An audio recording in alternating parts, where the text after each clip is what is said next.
We're going to now move on to the Pittsburgh Steelers. And Dylan, they obviously went out and traded for, or they ended up bringing in former Jacksonville Jaguar linebacker Miles Jack.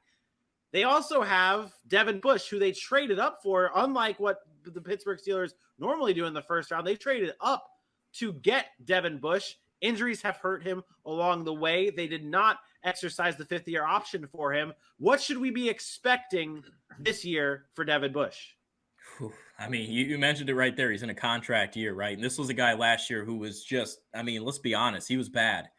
He was really bad last year, coming off the ACL injury. The thing that he needs, the thing that Devin Bush needs on that defense, he needs linemen to eat blockers so he can make a play. Right now, what shows me about Devin Bush, he doesn't want to make tackles. He doesn't want to engage in physical contact, and that's something you don't want out of your middle linebacker. And I think the loss of Vince Williams last year really hurt Devin Bush and his progression. Because, I mean, he was year two, and in 2020, he ended up tearing his ACL. He comes back last year, and he still needed that voice, needed that linebacker next to him. They brought in Joe Schobert, another former Jag, right before training camp, or right before the regular season started. Wasn't really working with those two together, and he had a bad year last year. He lacked aggressiveness. I thought he was a little bit questionable in his decision makings. I thought the loss of Vince Williams hurt. I love the addition of Miles Jack to that defense, being alongside of him. They play a 3-4 defense. Those two in the middle could be very, very lethal, because even Miles Jack needed another one. Mentioned when the Jags were rolling together, when they did their thing, Miles Jack was also on that defense, but remember, it was Paul Posluszny in the middle. So those two are sort of two little things going on there. And once Posluszny left, Jack struggled. So two going on there. I love Brian Flores. I think Brian Flores can really help this defense a lot too, and maybe progress him over the top. Jack's, not to get into a big Jaguars thing, Jack's struggles came really after Kelvin Smith left.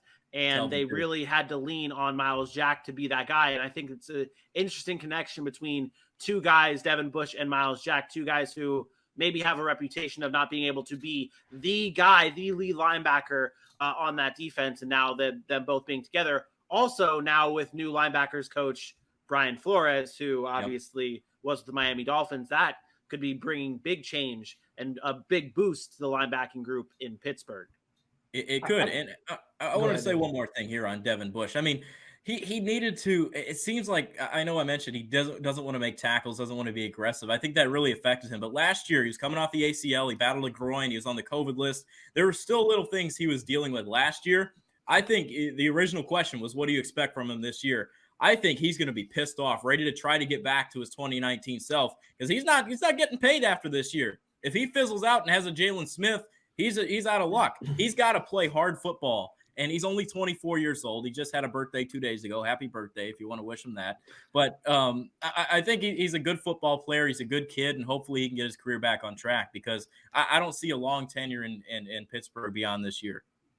Wow. I mean, I think you're being a little harsh, first of all. Why? I think you're talking about a guy that is a year removed from an injury, a severe injury at that. And sometimes I know we get so enamored with these guys that come back from these injuries so quick and they're ready to go. Most of these injuries, Achilles, ACLs, you're usually not the same player the year after. Usually it takes you till that year or two to really get back to the form.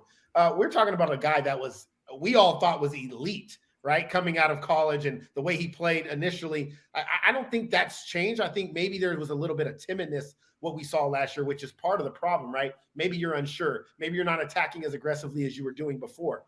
To the point about Miles Jack and like him, and I think a lot of that is just being in the right scheme and the right fit. We talked about how when you take a guy who likes to run freely, clean, be able just to get to ball carriers and not take on these 300-pound linemen, then have to adjust and then take on that role of getting and shedding those blockers, that's an adjustment that has to change. And that's something we saw that Devin Bush was not able to do last year. And maybe it was more about how Pittsburgh put him in those situations. Now you're in a situation where maybe he has to take those blocks on again this year because you have Miles Jack on the side that's going to be making those plays.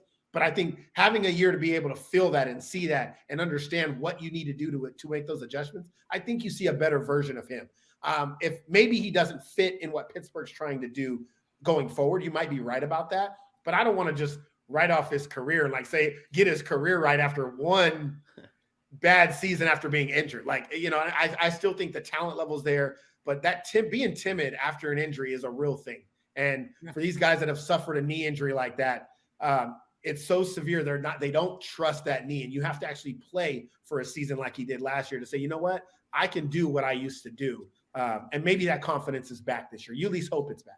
To your point on the, like last year, I think the main point was he was coming off an ACL. In the offseason, he was progressing just to be healthy for the season. Now that he's coming back, he's like, okay, I just played a full season. Now I can progress and get ready for an NFL season instead of, all right, I need to rehab to get back. I'm ready to go play football. I'm in a contract year, damn it. I'm ready to win football games and make money and make tackles. So hopefully that's the attitude he takes. Yeah, and the rehab portion is big, right? You spend that first offseason rehabbing. This offseason, it was, I'm not rehabbing. I'm working now. I'm doing what I normally do to get ready for a season. And I think that's a huge difference. And again, like I said before, I like Brian Flores being their linebackers coach. That's huge. Too. That's huge, I think, in the growth of anybody, whether it be Devin Bush, Miles Jack, or whoever else they have in their linebacker group that needs growth. Brian Flores can bring that. On the offensive side of the ball, they obviously drafted Kenny Baby Hands Pickett to be their quarterback, hopefully, maybe of the future. But they also went out and signed Mitch Trubisky. Now, earlier on in the offseason, there were those ridiculous reports saying that so-and-so is the lead quarterback right now, and that report meant nothing. Now we start entering training camp, and the quarterback battle starts to really take place. So, Aaron, tell the people at home what they really need to look out for within this quarterback battle and how they can determine who's actually going to be the guy on week 1 for the Pittsburgh Steelers. I think when you talk about determining who's going to be the guy, is like, don't go crazy. Go with what we always see. Mitch Trubisky is a veteran. Mitch Trubisky has won football games in the NFL. Mitch Trubisky has read NFL defenses. And Kenny Pickett wasn't some top 5 pick that they're forced to throw in there. Mitch Trubisky is the starting quarterback for the Pittsburgh Steelers come week 1, barring some just crazy preseason or injury from Mitch Trubisky or Kenny Pickett having some crazy preseason. Mitch Trubisky is a guy who's mobile, which fits today's NFL. He's shown that he's had flashes at times to where he can be effective. It's really about putting him in the right situations. And let's be honest, we've all lamented the fact that none of us trusted Matt Nagy. So anything that's happened with Matt Nagy, I'm going to throw out the window. It's just not something that I'm comfortable saying, hey, this is a guy that has groomed quarterbacks to my liking. So I think right now it's hands down easily Mitch Trubisky. I think it's his job to lose. I think what Pittsburgh is going to be looking for is Kenny Pickett taking those strides throughout training camp, getting better and better, and then deciding whatever the performance level of Mitch Trubisky is when is the right time to go to Kenny Pickett. If Mitch Trubisky is treading water up and down, winning and losing, there's going to come a point in time where they're going to look and say, you know what? Okay, now Kenny Pickett's team for the future. That's our future guy. But if Trubisky goes out and is playing well and is winning football games with a team that I think we all feel has talent around him, Kenny Pickett will sit on the sidelines until they feel like he's ready to go in. And I think that's the appropriate way to handle this. I don't think they have to be in a rush to do it because, again, Kenny Pickett was not pick number 5. He was pick 20, I believe. Yep. Yeah. I think you're in another good situation, too, where you kind of have similar quarterbacks here. Strong arm guys who are both mobile enough to get out of the pocket, move around in the pocket. So you get the opportunity not having the backup who's just talking you through what you should be doing. He's actually going out there and doing it and being able to come back to the sidelines, explain what he actually saw on the play that he just went through, explain the opportunity that he has, what he can move through. So you have that blessing. And you're right, if he doesn't do it well, at least he's gotten whatever nuggets he needed to. And then Kenny Pickett can go out there from what he's learned, as well as his just God-given talent, instincts, and ability, and do the best he can. So I liken it to a situation like Lamar Jackson coming in from Joe Flacco. Not saying they're the same player, just if you get to that point where you're talking about, hey, we just need a spark. We need to see if we can rip off 4, 5, 6 games and maybe backdoor into the playoffs again. Maybe Kenny Pickett gives us that chance. If not, Mitch Trubisky wasn't either way. So I think they're in a good situation. And unless Kenny Pickett immediately shows that he's the guy, I do believe Mitch Trubisky should be the starting quarterback to begin the season for the Pittsburgh Steelers. At Acura Shore Stadium, just gross. Yeah, that's a tough one. I'm not even going to get into that nonsense. But let's be real here. as fans, if you're watching this video and you're a big Pittsburgh Steelers fans, be patient with this process. Like Aaron, I believe that's what you started off with. Be patient with this process. If it's Trubisky's week 1 and they start to struggle through 3 weeks, be patient. The baby hands are on the way, okay?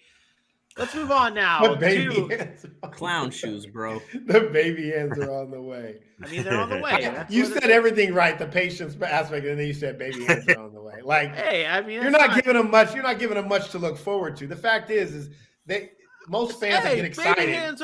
Baby hands are adorable. Okay? No, but what I'm saying, the most fans are excited to have Kenny Pickett, and then you throwing out baby hands every 2 seconds. Well, what they really should be excited for is Canadian-born wide receiver Chase Claypool. If you missed that joke, go check out our Fun Games Friday episode from last week.